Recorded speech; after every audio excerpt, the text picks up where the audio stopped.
guys, welcome back to the BMG Loft today. And today we're going to start with a little shout out here since it was actually yesterday, but I didn't make a video yesterday. So I just want to give a shout out to my wife, Kimberly, for our anniversary. You'll usually see that I don't have a ring on because it always clanks against the bass, but it's right here. I'm happily married, guys. And I usually have it sitting either here, right over here. You probably see it in the video so that you know. But it's usually just beating like the dickens all over the bass, and I hate that. It drives me crazy.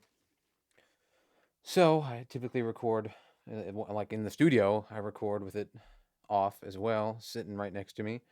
Or with these videos, it's not, if I'm not playing anything, it'll be on. But when I'm playing something, it's off because it's always clanking on the bottom of the fingerboard. So, shout out, honey. I love you. So, now, on to the video.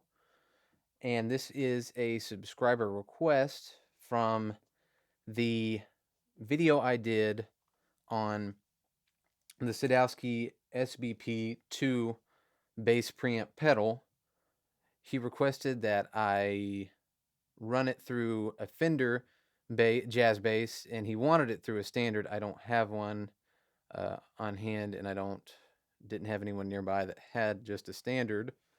But I have my American Deluxe 5 Fender, and we're going to run it, with it actually has an Adair preamp on it, but since it's the design that's always active, but if you run it flat, the preamp's design is very, very, very clean, like next to no harmonic distortion whatsoever. So when you run this flat, it's pretty much like running a passive type bass. It's very, it really doesn't color the tone at all. And the volume output of the Adair design is very quiet. Actually, it's very like equivalent to most of my passive basses when it's set flat. So this really shouldn't influence the tone whatsoever. And also, this has Aguilar single coils in it. So it will have single coils in it as opposed to the American Deluxe noiseless hum canceling pickups. So this will be single coil pickups as if it was a standard bass, just a little bit better pickup for sure. But you will get, I believe, the comparison you're wanting pretty close for, I guess, tone's sake that you're wanting to hear. So let's I'll get it into passive here, and we'll just play around a little bit with it in passive, and then I have a setting dialed up here that will be very close to volume matched. And I will say there is one other thing in the signal. We'll pull it up here and I'll show you on the console. I am running it through the Teletronics LA2A, not for leveling's sake. I'm running it in the limiter mode, and I only have, as you'll see, only for really when I slap or really dig in hard, just kissing it a little bit to keep the peaks under control and not clip. So there is that in the signal. But other than that, it's pretty clean. So let me mute the vocal mic and make sure it's off. And we'll just putz around a little bit, and I'll bring the pedal in and out.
Okay, so there you heard a little finger style with it off and then on, and a little bit of slap with it off and on. And the pedal I have set with about probably 60 to 70% on the bass and treble for comparison there, so you're getting a pretty fat sound. Here we'll just noodle with it on real quick, and I'll back down the settings some on the treble and the bass to more of around probably 50%, I would say.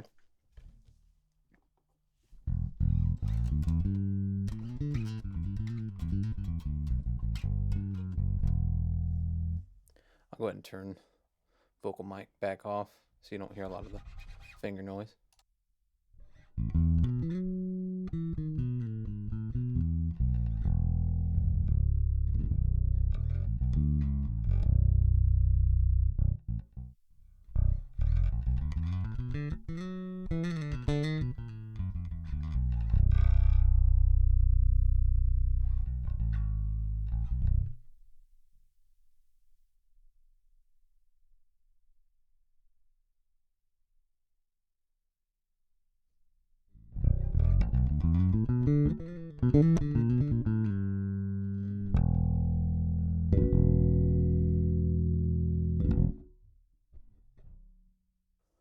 All right, we'll do a little bit with the, because this, I think, is where it really shines. We'll move just to the bridge pickup, and we'll dial in. Hear the good old single coil hum.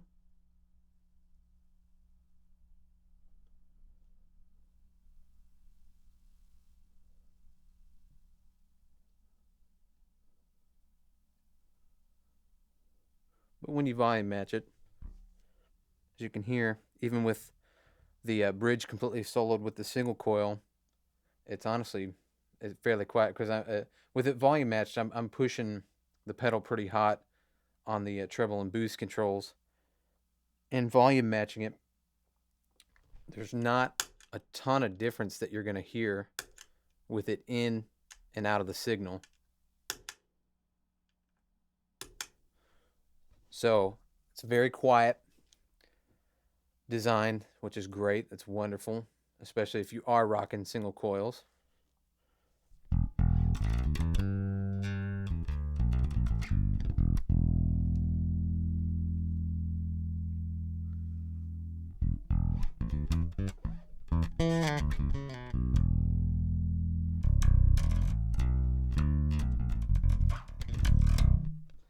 And let's dial the treble back. Let's just get really fat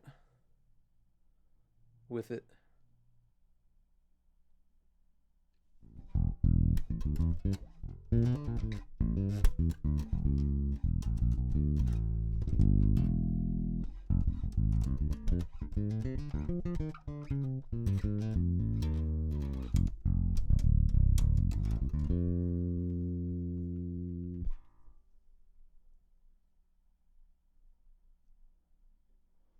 And we'll just peg it for fun.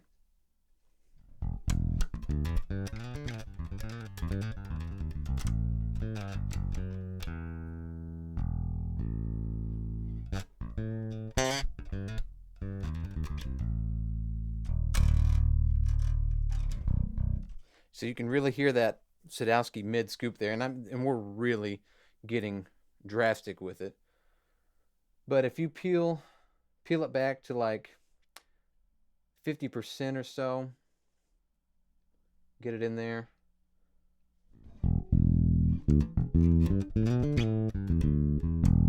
You get a really fat bridge pickup sound, as opposed to if we take it out. You get that classic nasal, but when you bring it in with the controls roughly 50%, you get that nice mid scoop, really fat bottom, sparkly top. I mean, listen to that B string. Really fat. We'll take it out. Still got a nice growly tone, but you bring that in, it really tightens it up. Let's go to the neck pickup real quick. We'll back the bass off a little bit and the treble.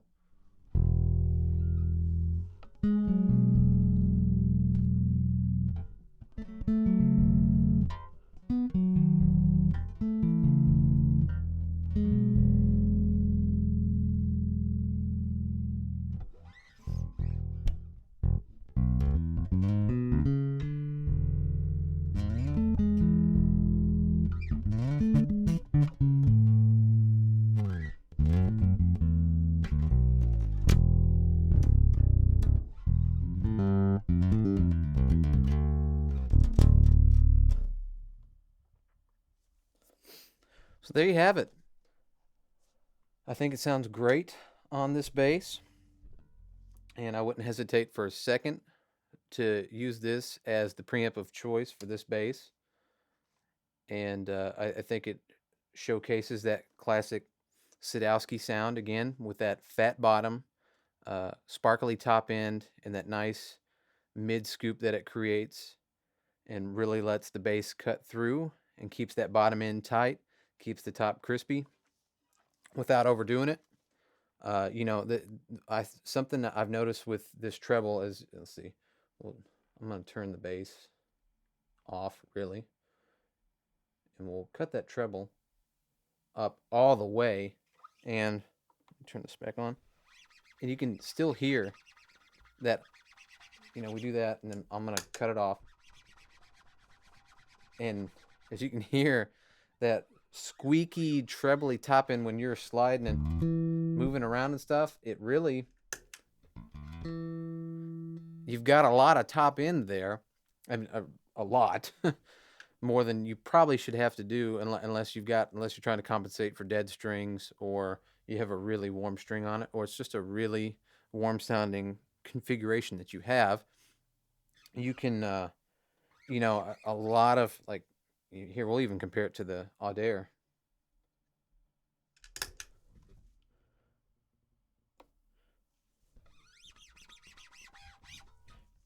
You hear it gets a little more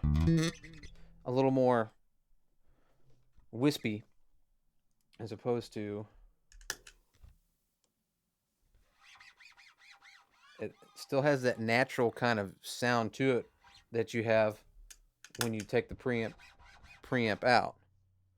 I mean, like, you bring the Audaire in, it gets a little more hi-hat like piercing sound. So that's why I love the EQ curve. You know, I hate to sound like, you know, a Sadowsky infomercial.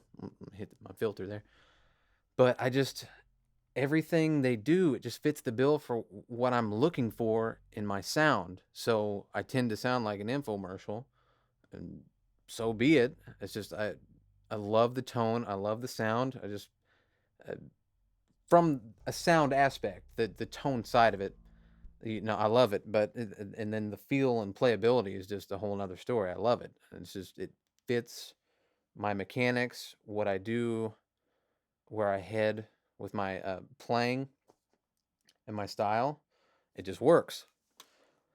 So I don't mean to sound like a broken record, but I love it. I love the sound. Hopefully this will give the viewer what he was looking for. And I'm trying to remember his name. I can't remember, so I'm sorry. Off the top of my head, it was I believe he was from another country, so the name was difficult at the time when I was reading it. So I will be sure to put it in text on the video here what your name was, and I'll also be sure to direct link you on here in a message so you can check out this video. So yeah, hopefully this has helped. I appreciate you commenting and asking for this in the other video. And again, if you have any other questions, please ask me, comment below. And if you liked it, please like, share, and subscribe. And as always, guys, until next time, keep it grooving.